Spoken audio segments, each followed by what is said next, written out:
Hi, I'm Josh. Welcome back to Flatline Garage. And this is my wife, Julie. And if you've been watching our channel, you saw that we bought this Mach 1 Mustang a few months ago at an auction and drug it home.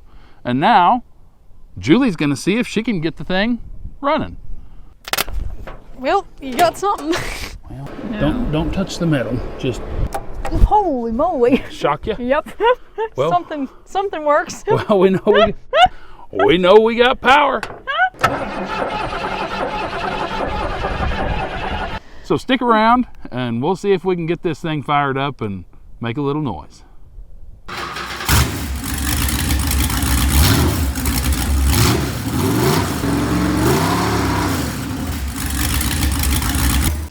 So I have a lot of projects, and Julie has always been wanting to learn about cars, and she don't know jack diddly squatteroo nothing about cars, engines, any of that. Nothing.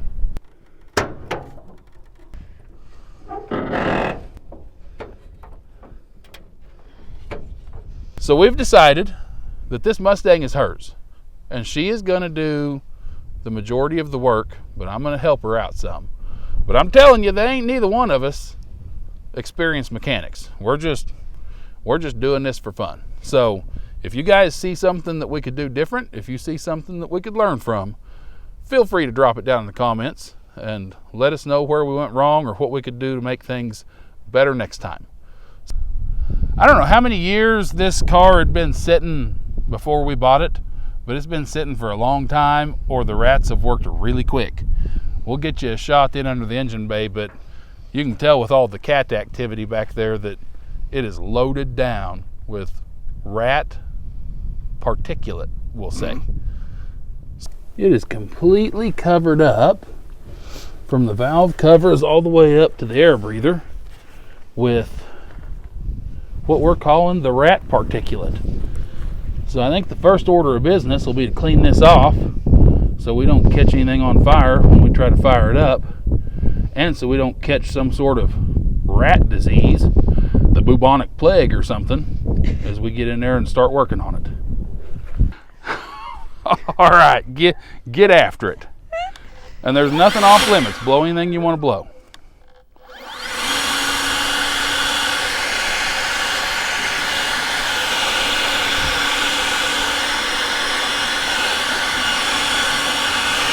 You can get it right down in there. Is it on turbo mode? Hit that turbo button. Oh, yeah.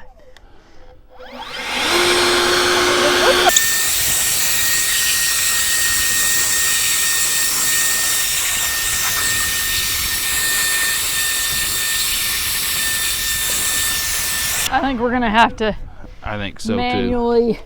I don't know what that pile of goop is on top, but It's a turd. It's huge. It's huge.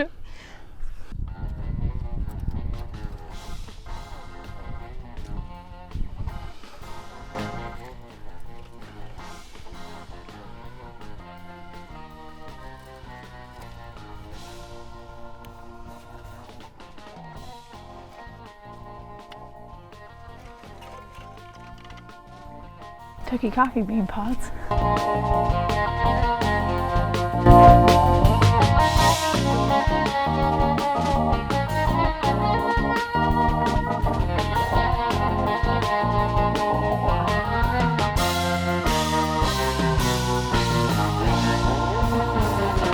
I think I found something. What?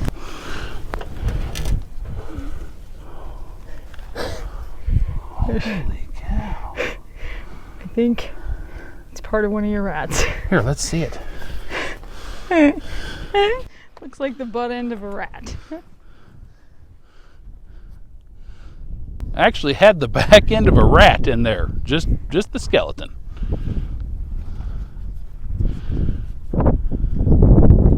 May have to keep that for a keepsake.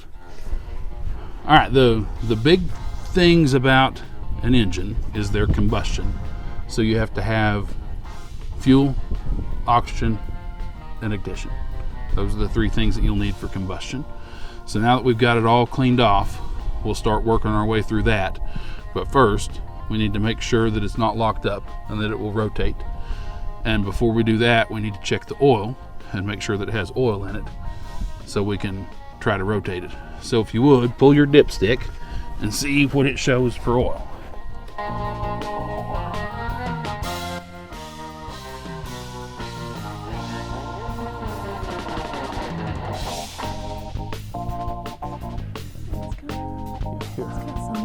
Hold on, I'm gonna wipe it off. Okay. And then stick it back in.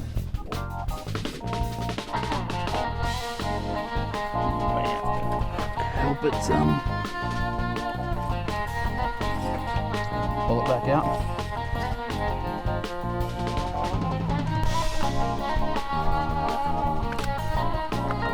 All right, so we're good on oil. Now we'll try to make it rotate. So Julie Googled this up. It says that it needs a 15/16 to get in there to the crank pulley. And the tool bag I brought with me don't have 15/16 in it. So we're going to try our best shot at rotating it by hand and see if we can make any progress there. There's a couple of marks on this pulley, so I'll watch that as we go and make sure we get a full rotation.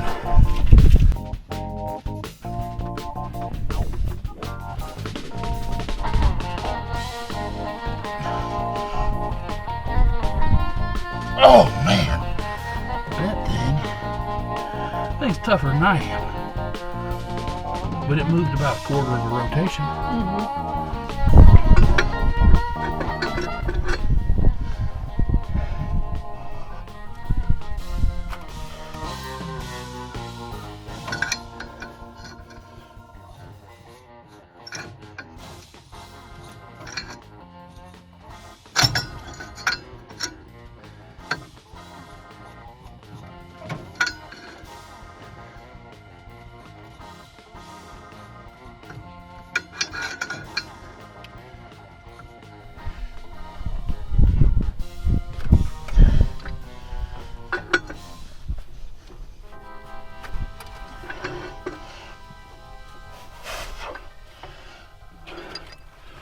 All right, I didn't really want to use a pipe wrench, but we got her a full rotation, so we know it's not locked up.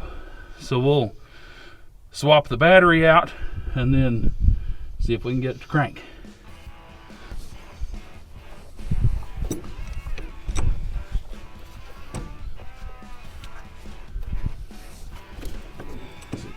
Twisting it all, or is it rounded off? It may be easier with those channel locks if it's rounded off. I'm sure the whole thing's not twisted.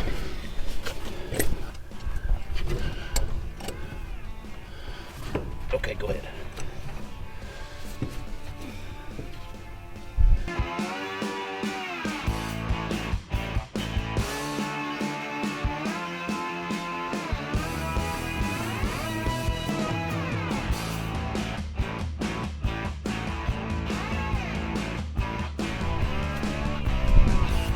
Okay. Get it?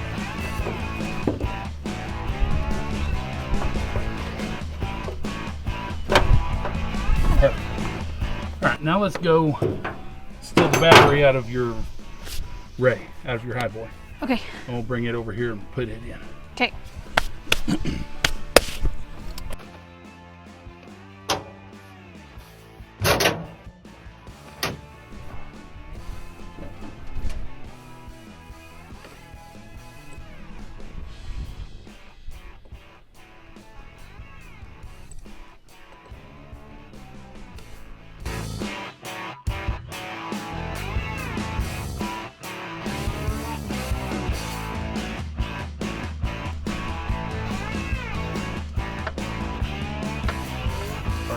I'll lift it out of there because it's heavy. Okay.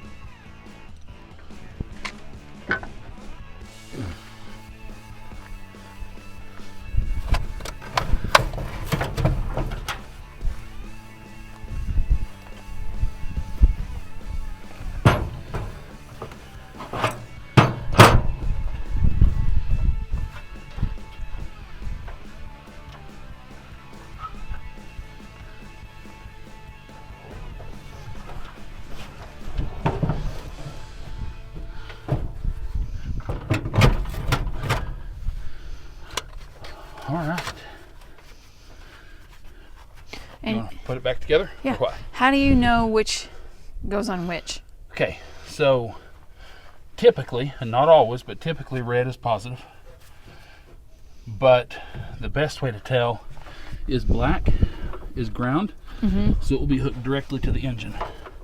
So if you follow this one back, you can see that it's hooked right there. So we know that's the ground because it's hooked directly to the engine. Okay. Also on Fords, Chevys are a little different, but these old Fords have a starting solenoid here, and the positive will also come here. Okay.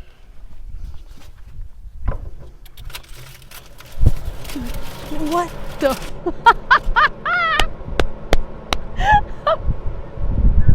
You all right? I didn't think about it, but they have wired in some fans, electric fans. Most of the time there's a mechanical fan that fits right here, but when you hook that power up, it puts those fans on. And it looks like that fan is just connected right here. So anyways, just leave that loose. Okay. Leave that loose, and yeah, all right. So we know the fans work. The fans work. Okay, so we've checked the oil, we've checked the rotation. The fans nearly scared the crap out of us whenever they come on.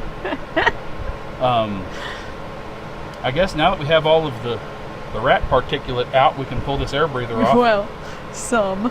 Have most of the rat particulate out. We can pull this air breather off. So let me grab that microphone, and you just unscrew this and it ought to lift off. Okay.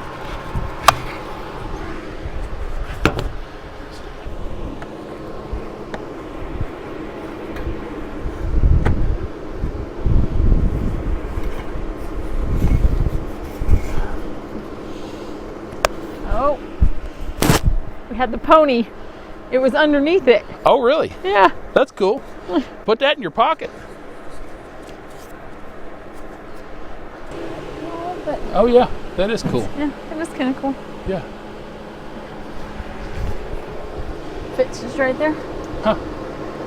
Yeah. It's for sure original then. Yeah, save it. We'll put it back on.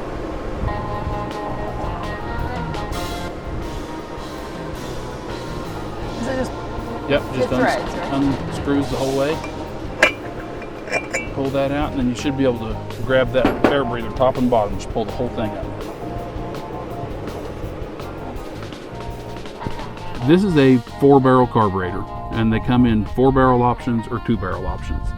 And the 4 barrels are these jets. Come right over here where I'm at. You can see those jets in there. There's those two, and then there's 2 more inside of this chamber here. okay? And that'll be the 4. And then this chamber here is your choke, and this will move back and forth off of this. So they can either be an electric choke that will go off of like a coil inside that's electric, and you don't have to adjust it, or it can be a manual choke, and where this one has the wire that goes inside, there's going to be some sort of a knob or button inside that controls that. Okay. And whenever you close it back, that'll be for starting or for cold weather. That'll put more fuel in it, and it regulates the air because it's all about fuel and air. And the air has to come in through this carburetor, and it will mix with the fuel. If it doesn't come in through the carburetor, they call it a vacuum leak because it's pulling air in somewhere else, and that's not good. That'll make it run bad. So this car, when we looked at the VIN number, that 5th or 6th digit, whatever it was an F. And that means that this car originally came with a 302. But looking at this engine, it's a 351. And the way I know it's 351 is because the internet tells me that on a 351 Cleveland, the water that's coming here from the top radiator hose. Inside of this little housing here is the thermostat that opens and closes and regulates how much water goes through the water jacket of the engine to cool it. And on a 351 Cleveland, the thermostat comes straight up out of the block. On the 351 Windsor and the 302, that thermostat housing comes out the side. They call this thing here under the carburetor the intake manifold. And it comes out toward the front and elbows up off the intake manifold. Okay. Here's the thermostat location for the 302 that I have in the shop that I bought from that other auction. And the thermostat location for a 351 Windsor coming straight out of the front side of the intake is the same. So since that comes directly straight up out of the block, we know this is a 351 Cleveland. And the size of it is bigger, just the width of the motor is bigger than what a 302 would be. Okay. So I think that we're ready to crank it and just see what happens. Okay. I'll hook this battery back up so your fans will kick back on, and hop in there and turn the key and see what happens. Okay. Just turn it? Yep. Nothing? No. Okay. Just leave it forward in the run position.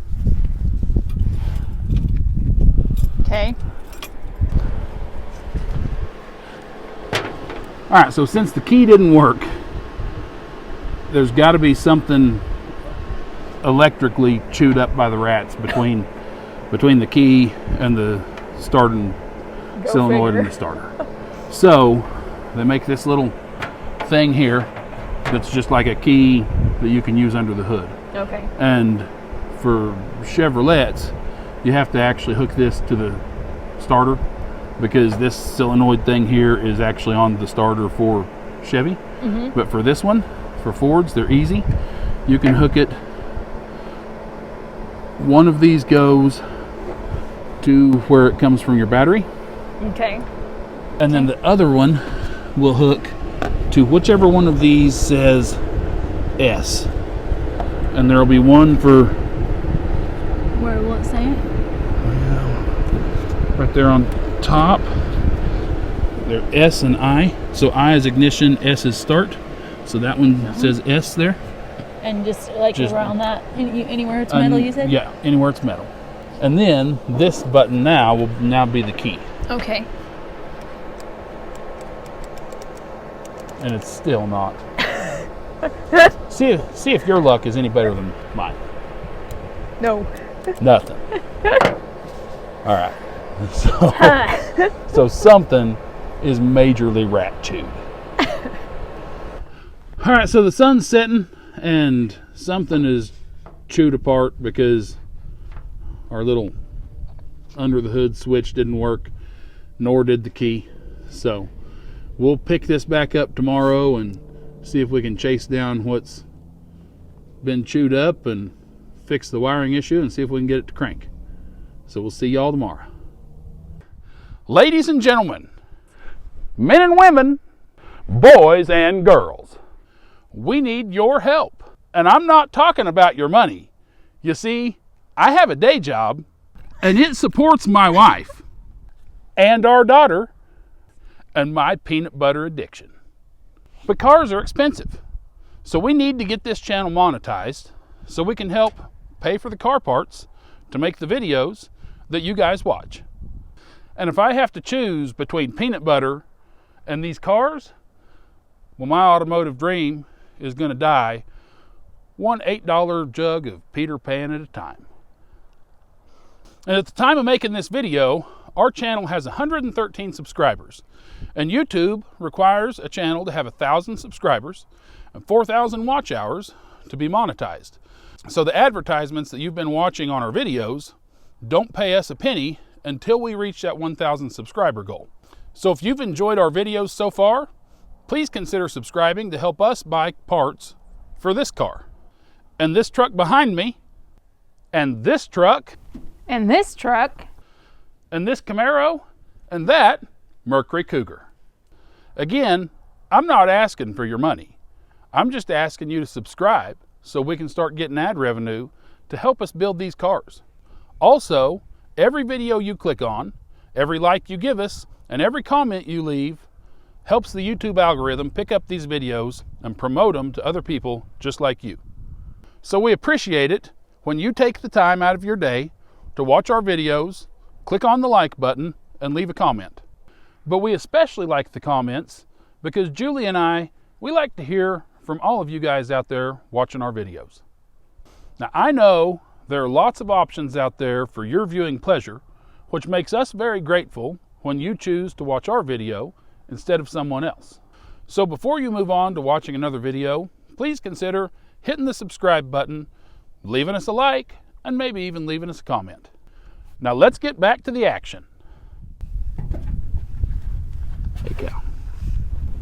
So last night when we left, we tried to crank it and it wouldn't crank. So I read on the internet last night that really the only issue would be a broken wire or the neutral switch. So it got me to thinking that we probably didn't ever put the car back in park when we rolled it off the trailer. So sure enough, it was in neutral. So we'll try this again and see if it'll crank now that we got the car in park. Go in and turn the key on.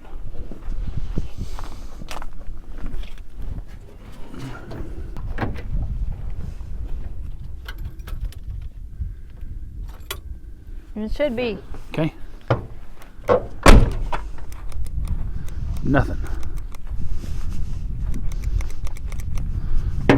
Let me try to crank it from in there.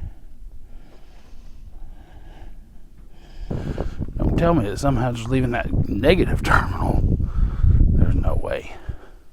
Because we disconnected this. Mm-hmm. And there's no way that just having this hooked up would make the battery go dead. Because it's not tied to nothing. You think it's weird the fan didn't come back on? It is, though. It is odd.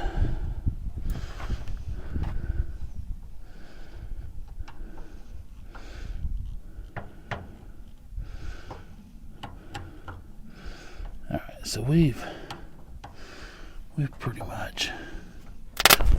Well, you got something. Well, battery's not dead.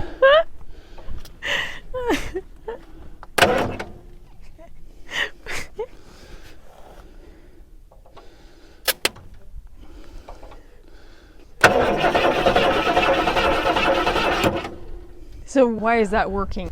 So this is the positive coming into this starting relay. Mm-hmm. This is the one that goes to the starter. Okay. And then these, they're labeled S and I. Mm-hmm. The I goes to this ignition coil and gives it power. Okay.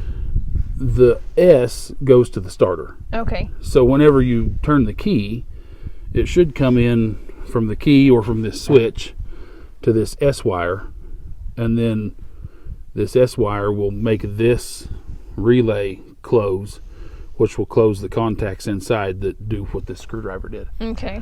So really all you're doing when you turn the key is putting power here that closes that lets power pass through from here to your starter. Okay. Or use a screwdriver to do the same thing. Okay. So the issue is either we have a bad relay or we have something messed up with this wire here. Okay. So let's hook this actually to the battery itself. And then hook power up here. And then see. Yeah, so we just didn't have it. We didn't have it hooked good there. Okay. So, and there your fans come on. There it is, yep. We didn't have the wires hooked up good to this switch, so I think now that we have everything hooked up good, it ought to crank. So we're going to try to give it a little fuel and see if it'll try to kick off or not. Fuel is just gasoline, but I put a little bit of transmission fluid in it because that's what all the guys on YouTube do. because they claim that it will lubricate the cylinders some. Okay. It's where this hadn't been cranked in forever. We don't want to run it dry, so just a little bit of ATF just to make it pinkish. Okay. And then we will squirt it right in here, just a little bit, to give it some fuel, because probably the fuel tank has probably got crap in it. The fuel lines probably have crap in it, and even if they didn't, the fuel in there is probably evaporated out. Okay. So we'll just crank on it for a minute and see if we think it will fire off.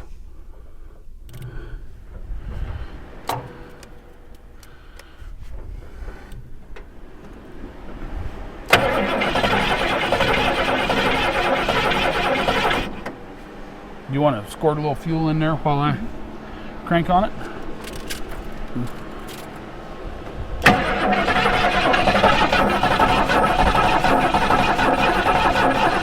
That's probably good.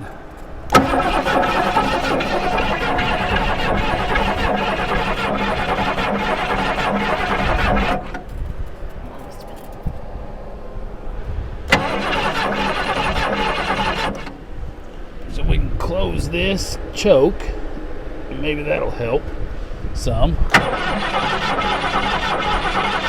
Squirt some in the back side there. Just Yeah, down in the back too. Perfect.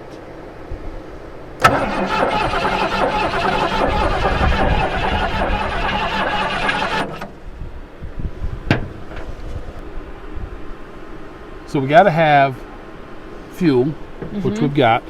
Air is just going to happen by way of nature. With the pistons moving, it'll suck air in. So we got to have spark. And spark will come from the ignition coil, and then the distributor cap through the spark wires, the spark plug wires to the spark plugs. okay. So we've got a tester that we can hook in to see if we have spark, and then that'll tell us if we have an issue with the ignition coil or the spark plugs or the wires. Okay. So let's hook that up and try that next. Okay.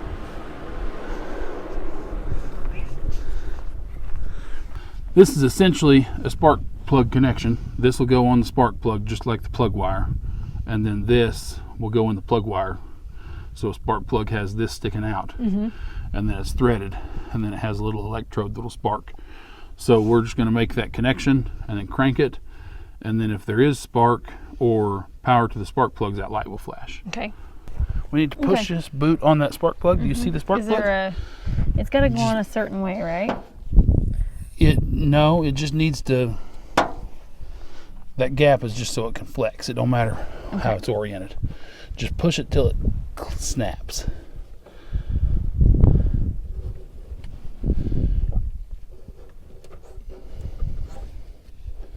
I think that might be in. Okay.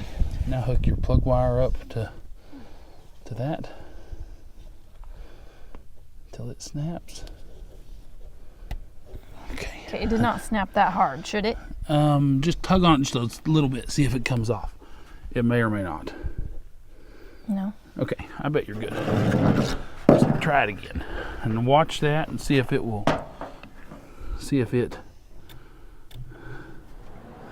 flashes.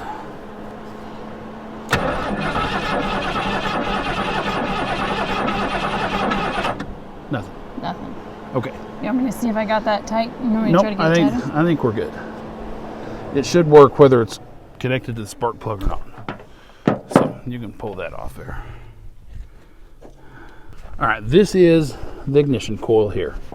And the way this works is inside this distributor, there's a piece that goes around and it sparks to each one of these 8 wires. Okay. And each one of those goes to a spark plug. Okay.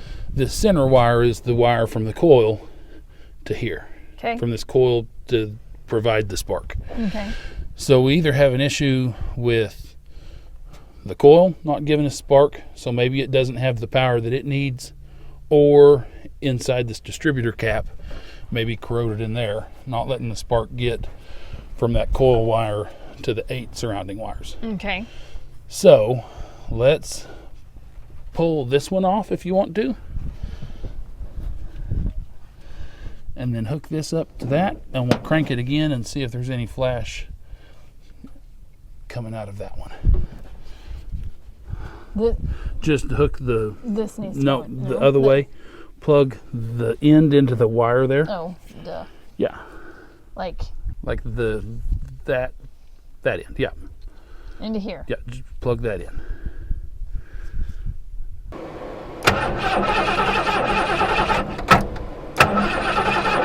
See any sort of light there?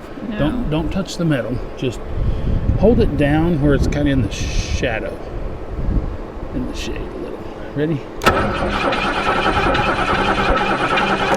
Got nothing. Okay.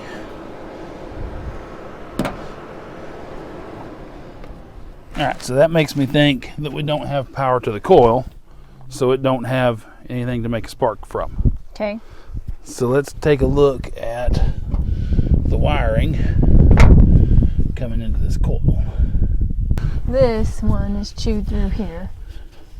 You see that? That black one is chewed through, and then it's not chewed through. I don't know what attaches to this situation. Yeah.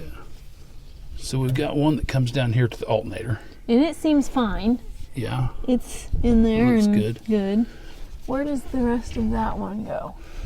Can you That see one that comes on right that up. side? Yeah, it's just hooked right here. That's what. So I don't know where this one was. Okay, that one. Oh, right here. Right there is that one, I bet. No. Oh yeah, that's a hot mess right there. And then that comes to here, which disappears somewhere. And both of those are gone. You see that? Yeah. So that's, Well, actually, I think there's 3. yeah. And Maybe they're 4. all completely ate up. Well, cool. Okay. So let's start off by hooking up a wire from here to the battery. Okay. And see what happens. I read on the internet that this starting coil here has a positive side and a negative side. Okay. And the positive side goes to the switch, which when it's turned on, completes a circuit back to 12 volt power to the battery. Which would be why the ignition isn't working, right? Because that is chewed off. Probably. So we can just hook it up direct with some wire and wire from the positive side over to this battery terminal, and that'll bypass the need for the switch to be in the on position. Okay. So look right up in here, and you'll have to kind of lean over and look, but you can see there's a plus on the back side of that. It's kind of hard to see. Right in here you see a plus right below that. Oh, okay. So we know this is the positive side. Okay. So I'm guessing that this wire here that's chewed off is the one that should go to the ignition switch, Okay. which would complete the 12 volt. Which would make sense since it's Yeah. over here. If you'll look here on this wire, it says 14 gauge. And your little strippers here will have a spot for each gauge. So 8, 10, up to 20. Okay. So to strip it, you'll put it in your hole that says 14 and close it, and that should be just enough to cut just the casing. Okay. And then you pull. Okay. And that'll leave you just your Gotcha. strip there. So go ahead and strip that in if you want to. Just about that same length. Yeah, strip it back a little further. You want 14 on the right? Yeah. Is that enough? Yeah. And you kind of have to squeeze it and then maybe turn your wire a little, and yeah. Those are seen their better days. But they still work if you pull hard enough. You want to cut this one off that's broke right here behind where it's frayed and strip a piece of that off. Just back in here? Yeah, as close to that little messed up part as possible. Leave us as much wire as we... Does that seem okay? Yeah, that's just right. I don't want to be too hard on it. Oh, you're fine. If it breaks, we'll know where there's more. Just pull? Yep, just pull. Pull. No, okay. That's perfect. Perfect. Got a little piece stripped there. So now we'll take the end of this one that's new and twist it together with this one that you just stripped for a temporary check. Temporary fix. We'll just...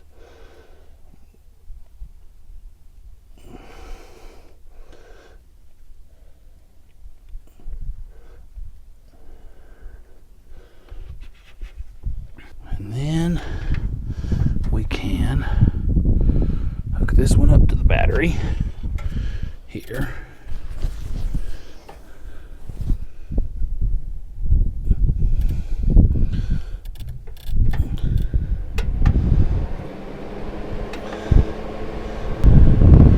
And then run your little indicator down in there again. And we'll see if it flashes. Ready? Holy moly. Shock you? Yep. Well, something works. Well, we know we got power to the coil. Hey, don't touch anything that's metal. All right. All right. Plug that thing back on there, and we'll see what happens. Maybe you need to hit the button this time.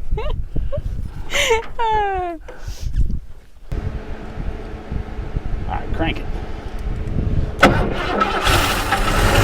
Oh my goodness!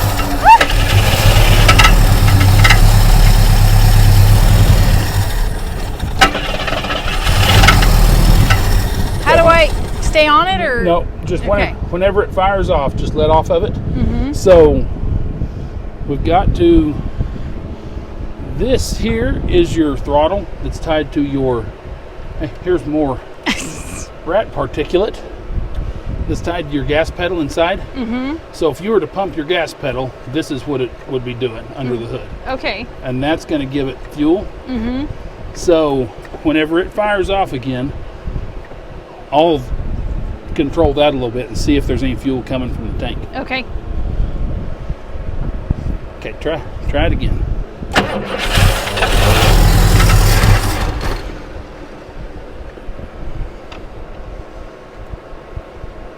Okay, try it again.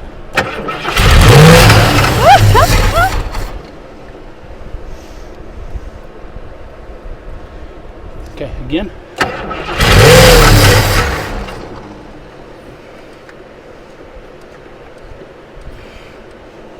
All right, go ahead and crank it.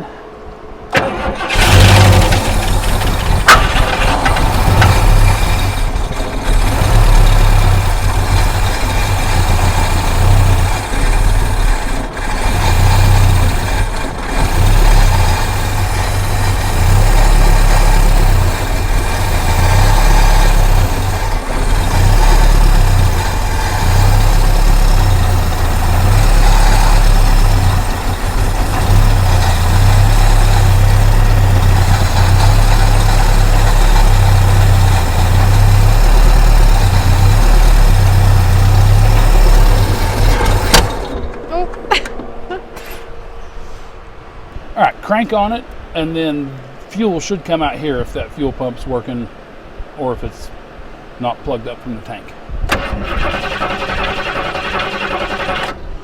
Keep cranking. Keep going.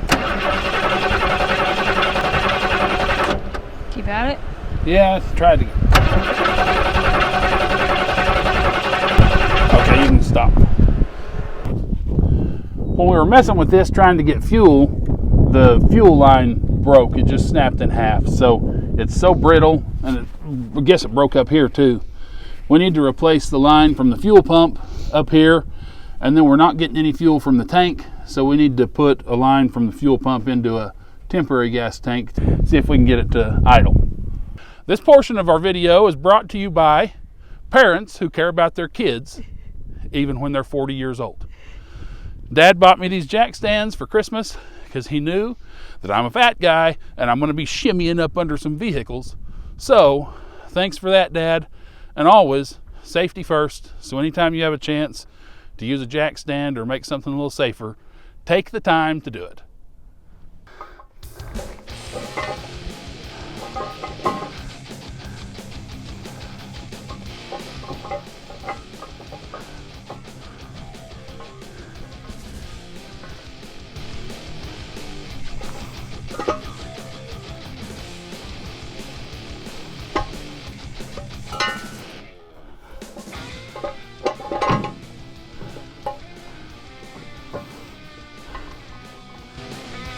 So these are the two lines on the fuel pump that I need to remove.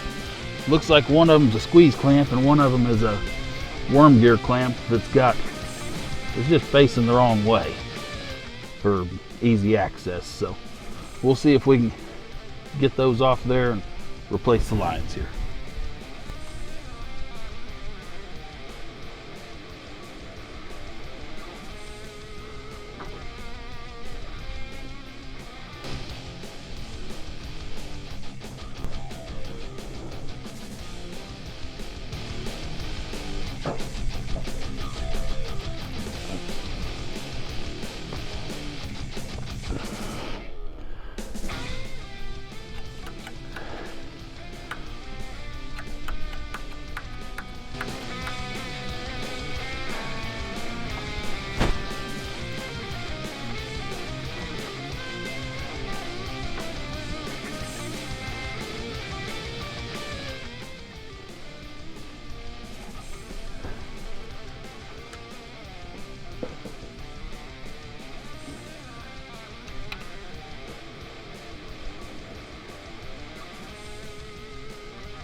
What we're going to do is cut this right about here, and you can take your screwdriver and unscrew that. Okay. And pull that little piece off. Okay.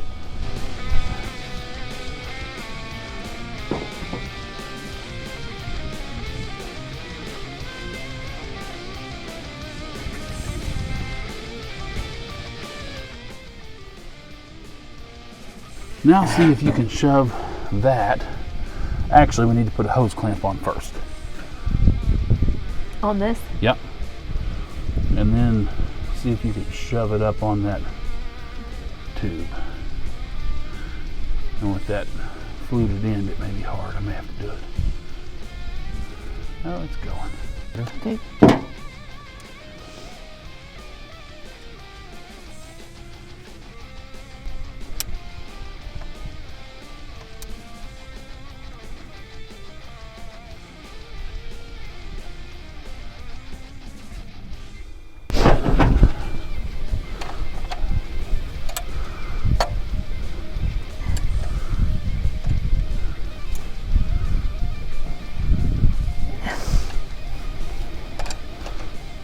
Enough? Or yep, that'll work. Wiggle it and see if it's tight. Yeah, that'll work good. So we've run the new hoses from the fuel pump. We have the one that comes up here to the carburetor. And then we have one that runs behind that hood hinge over to the passenger side in the window inside to this fuel tank. So now we're ready to crank it up and see if we can draw suction off the fuel tank and see if we can get it to idle. Go ahead and crank it over.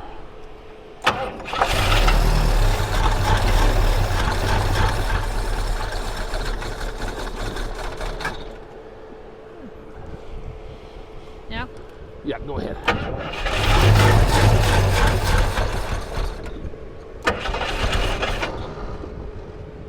Okay, go ahead. Okay.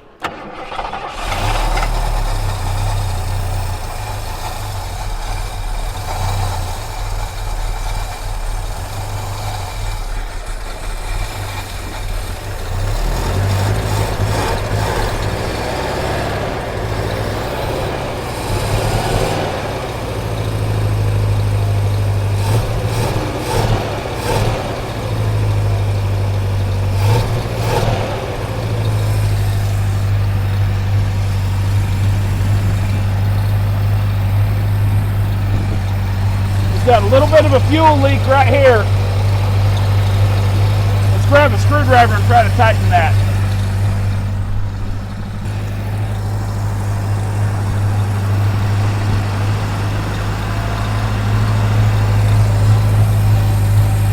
I don't know if that did it or not.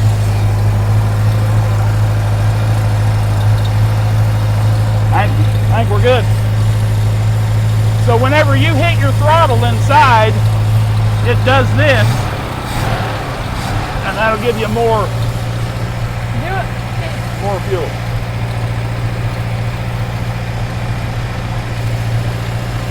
That's awesome.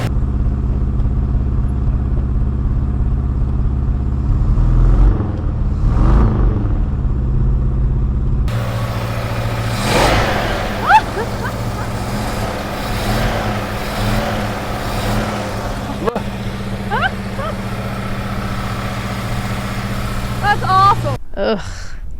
So here is a look at the interior of the Mustang, and it is bad. As bad as the engine compartment was, it was nothing. This is terrible. The cats are obsessed with it because, of course, it is neck deep in mouse and rat and every other nasty thing. So keeping them out of it is kind of a chore. But here's the floorboard. I'm pretty sure you can measure the nasty in inches. And she's just in pretty rough shape. It is chock full of stuff. Here's a shot of the passenger seat of this car. No idea what all these parts are from. But man, it is just a rat infested mess. And you know what? Julie's gonna get to be the first one to drive it since it's so rat infested. Alright, we need to check forward and reverse. So Julie's gonna try to just ease it forward and back. I'm not sure if the thing has any brakes on it or not. Do you feel like you have any sort of a brake pedal at all? I don't know. Okay. I mean, it's pretty loose. Is it?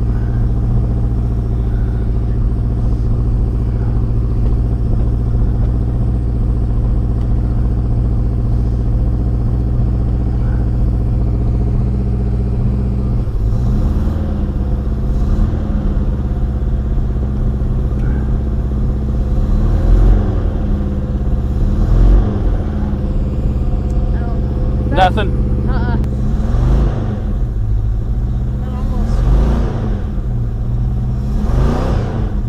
It almost feels like it's trying to reverse. Are you in reverse? I think so. Okay. It's pretty messed up. Hold on a second. Try it again. One more time. Didn't even. Are you sure it's not on fire? What's that? Are you sure it's not on fire? Yeah, it's not. It didn't jerk that last time even. Okay. Let me get in it real quick. Yeah.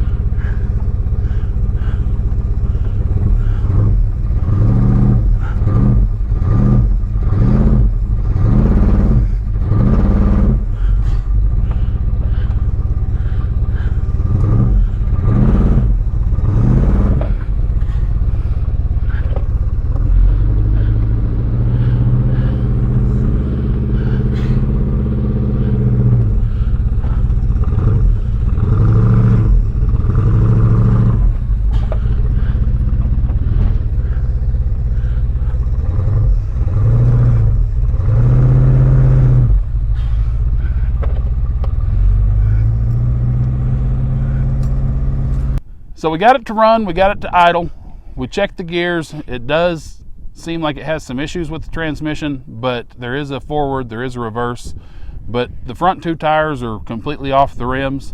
So I think our best bet is to get the wheels and tires pulled off the Mercury Cougar over there to throw on this to take this for a test drive.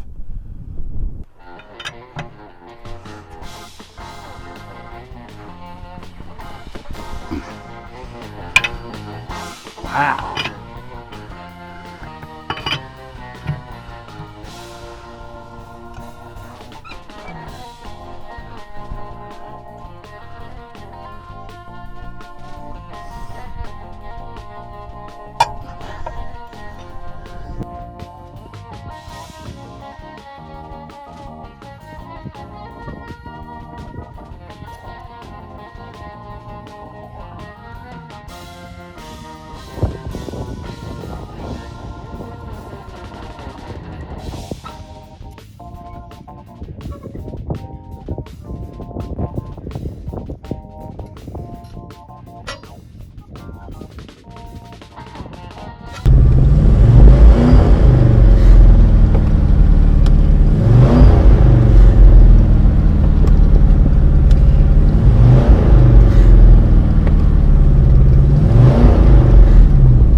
What's that? I got nothing forward. It may not work. Let me do it. Okay. I can get it to go back, but... Yeah, it may not have a forward. That may be why they parked it. How do I get out? Is it all the way forward? Is it in park? Yes. Okay. Well, I think. Okay. I don't even know. All right. Oh my God. Hop back in it.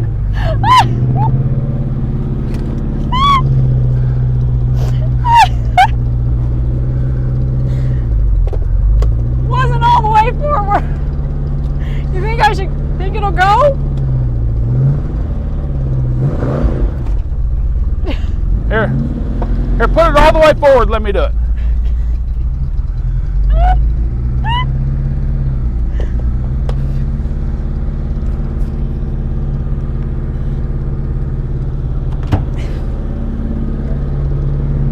Oh, it smells terrible.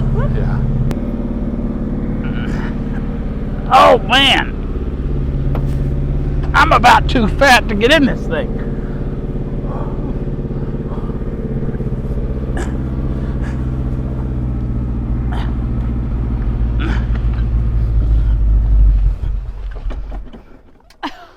Oh, you got to be kidding me. What a mess. Oh my goodness.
Well, I guess that's all she wrote for this episode. We were sure hoping we could fire it up and take it for one last lap around the farm before we put it in the shop and tear it all apart, but I guess we can prove that the engine will run, but the transmission's messed up, and I guess we'll have to drag it into the shop. That'll give us something else to do to it, though. You guys didn't see it, but off camera we did check the transmission fluid and added some to it to make sure it was full, but that still didn't help. So I think the transmission's shot. We'll rebuild that in a future video. Don't forget to like and subscribe if you want to see us tear this car apart and start putting it back together, and hopefully when it comes out of the shop it'll be good as new. Thanks for watching, guys. See you in the next one.